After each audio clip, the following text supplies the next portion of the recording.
अस्सलाम वालेकुम friends, welcome back to top smarties drama serial तेरे जाने के बाद। फरी अपने दिल का सारा गुबार निकाल ही देती है सजल के सामने और उसके सामने इस बात का इकरार कर लेती है कि मैं तुम्हें इस घर से निकलवाना चाहती हूँ क्योंकि तुमने मेरी जगह ली।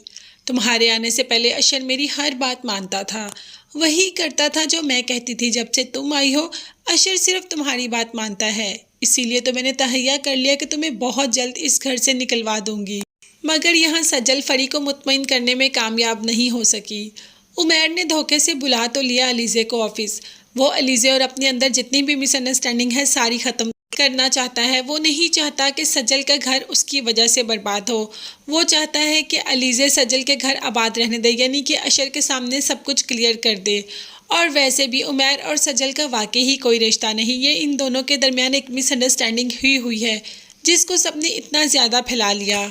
अलीज़े जो कि एक बहुत समझदार लड़की है, वो वैसे भी नहीं चाहती कि सज्जल और उसके भाई का घर बर्बाद हो। अब उमैर की बातों से तो उसे रियलाइज़ हो जाएगा कि वाकई ही ये गलत है। अब वो सज्जल को और अशर को जुदा तो नहीं होने देगी। मगर कहानी में ट्विस्ट तो उस वक्त आएगा जब अशर वहाँ से सब कुछ छोड़ छाड़ के इधर आ जाएगा। माँ तो ये सुनकर ही घबरा जाएगी कि बेटा वहाँ से जॉब छोड़कर आ गया, हमेशा हमेशा के लिए पाकिस्तान आ गया, जबकि उसके पास कोई बैकअप भी नहीं। माँ तो इसी बात पर सर पकड़ के बैठ जाती है कि अभी एक बेटी की शादी भी करनी है, दूसरी बेटी भी घर बैठी है और ऊपर से बेटा भी जॉब छोड़कर आ गया। क्या हो गया मेरे घर को? किसकी नज़र लग गई?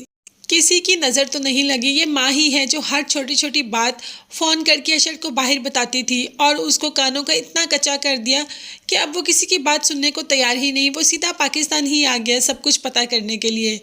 आते ही जब सजल से बात की तो सजल ने कह दिया कि आपको मुझ पर एतबार नहीं। जिस पर उमैर ने कहा कि बात एतबार की नहीं, और बात एतबार की वो करते हैं जिनके दिल में कोई चोर होता है। तुम मुझे ये बताओ कि तुम्हारा उमैर के साथ क्या रिश्ता है?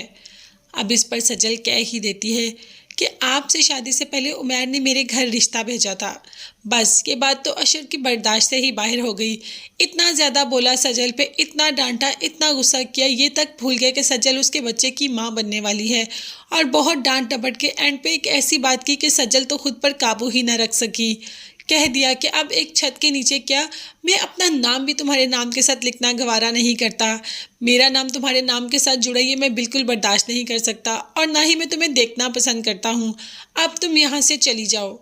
तो क्या सज्जल वाकई ही यहाँ से चली जाएगी? अशर तो उसको साफ साफ कह गया कि यहाँ से चली जाओ, अब उसे उसके साथ रहना ही नहीं।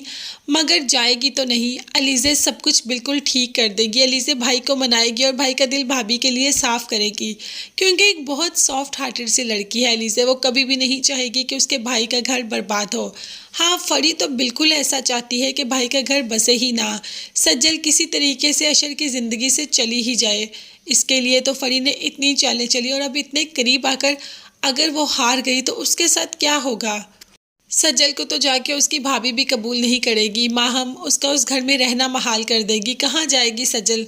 ना तो यहाँ रह सकती है, यहाँ भी शौहर ने कह दिया कि चली जाओ, और भाई के घर भी नहीं जा सकती। वहाँ पे थोड़ी देर के लिए चली जाए तो भाभी तंग आ जाती है और पूछना शुरू कर देती है कब जाओगी कब जाओगी। तो अब सजल ऐसे में क्या करेगी? सजल को वैसे अशर का घर छोड़कर आना तो नहीं चाहिए, मगर जितनी समझदार वो है वो अपना घर छोड़कर कभी भी नहीं आएगी।